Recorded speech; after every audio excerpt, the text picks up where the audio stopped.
ADC inputs are created using the on the Mbed API using the analog in class. So we create an analog in object, and then in the constructor we specify which pin to use. So we need to make sure that only pins 15 to 20 are used, or else we'll get an error message. So this will be sent over the serial port, and the onboard LEDs will flash with their kind of characteristic error message. So one of the most common inputs we use to generate an analog voltage is a potentiometer, and we also call a variable resistor. So essentially, you probably see it's a 3-pin device, so you might get a 10K potentiometer. So it means the total resistance between the 82 terminals is 10K, and then as you turn the potentiometer, it's going to change the ratio between. So they're always going to. So when the potentiometer's in the middle, we'll have 5 and 5. You turn it all one way, it might be kind of 10 and 0, or turn it all the other way, you get 0 to 10, or 9 to 1, and so on. So as you turn the potentiometer, you just change the ratio of these resistors, and so you end up changing the voltage on here. So these are used very often in embedded systems, and we can measure the voltage on this pin here using an A to D. So as we turn this potentiometer, the voltage on here will change. So we just create our analog in object. So here, well, the class is called analog in. Here I've created an object called pot, and I'm going to use pin 20 on here. So then once we've got that, it's a simply case of using the read method.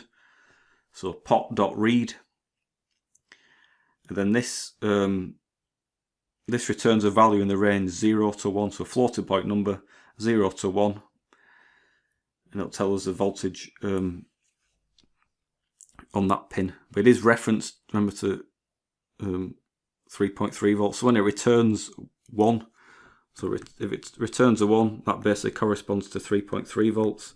And it returns a 0, it corresponds to 0 volts.